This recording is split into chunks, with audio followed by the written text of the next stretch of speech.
Hi everyone, I'm Cheryl and welcome to the Sewing Room channel. I get questions from viewers all the time on quilting. What pattern should they start with?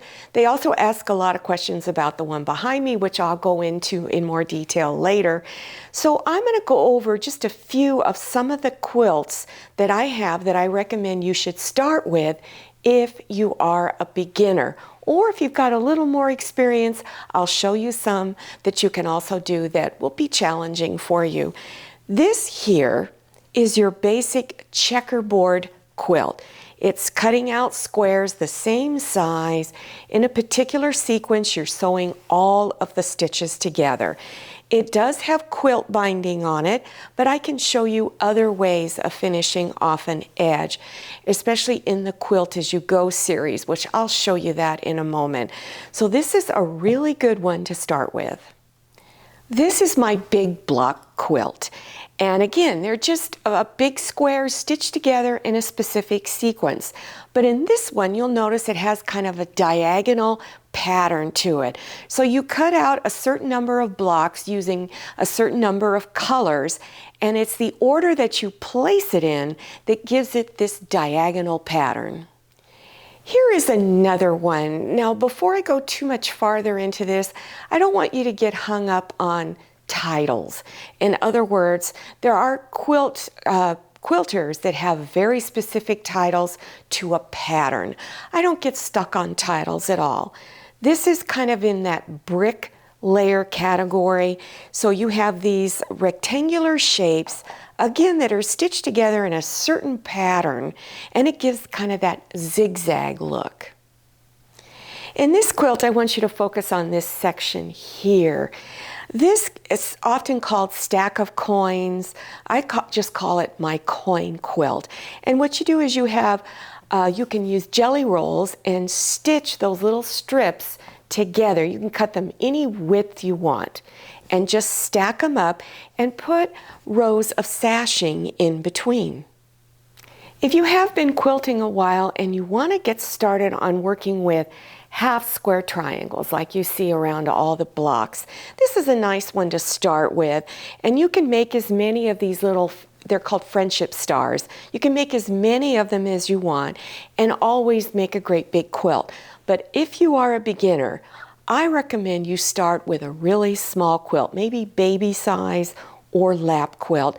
If you try to do something too big, you're going to probably get overwhelmed and discouraged. Now, if you're a beginner, you're probably getting a little frightened when you look at this one, but you'll be surprised how easy it is to get this one started. You have 9 large squares stitched together. You make 2 cuts through that 9 square block, and then you stitch them together in any order you want. So it's not that difficult to do, but this is a really basic one to get started with. This is probably one of my most popular quilts, and it's called Quilt As You Go. And it's a great way to get started into quilting. You don't have to worry about binding on this one. It's sort of self-binding in a way. So look for the Quilt As You Go if you're interested in doing something like this. You don't have to worry about sashing strips to go in between your blocks. Now this one also might look a little scary to people. It's called a crazy quilt, so it has kind of a scary title. But the way I go about doing this one, it's pretty simple for, let's say, people who have some sewing experience.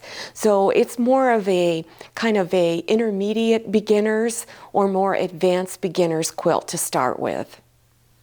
This is a small wall hanging that I made a few years ago, and it's called Attic Window. And you look like that you're standing in front of a window looking outside, or you can even make one that looks like you're looking inside of a house. I use a really basic way of creating this. So if you've been wanting to learn attic window, I have a really simple way to put this little mitered corner together. Now, I don't recommend this one for beginners, but if you've been making quilts for a while, this is called Disappearing Hourglass. And so you cut it up into smaller pieces and stitch it back together. If you're interested in learning more traditional quilt blocks, this is a quilt series, and I call it my novice beginner.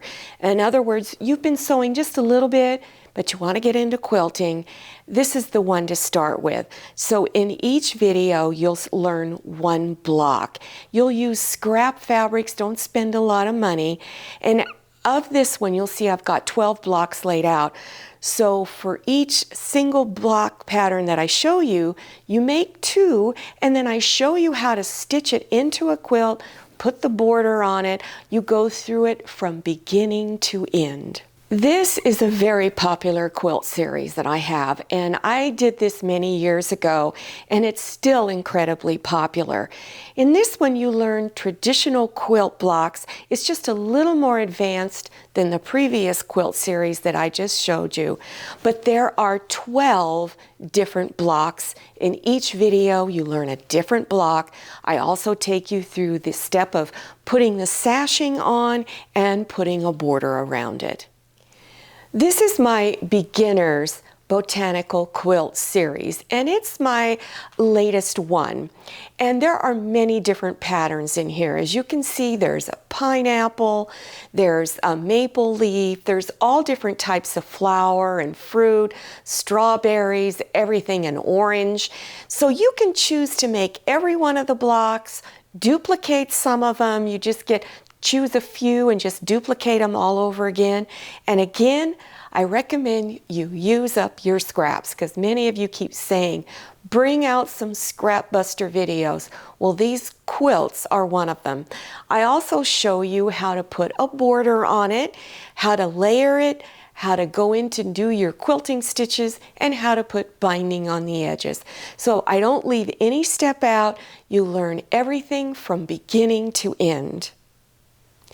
I hope you enjoyed this tutorial and looking at all of the quilts. Now I have many quilting videos, so these are just a few of them.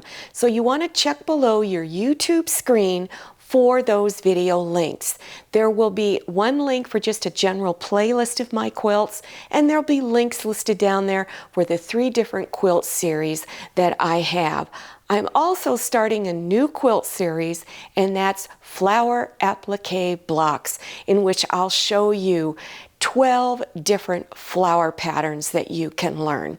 Now, while you're checking out all of that stuff, make sure you follow me on Instagram and check out my Facebook page. Thank you so much for watching. I'll see you next time, and happy sewing. If you like the Sewing Room channel, one of the best ways to show your support is to subscribe by clicking on that red subscribe button and give this video a thumbs up. And don't forget to click on share to share this video with your friends. And make sure you click on the bell so you receive notifications for all my new videos. I'm Cheryl. This is Manny. See you next time.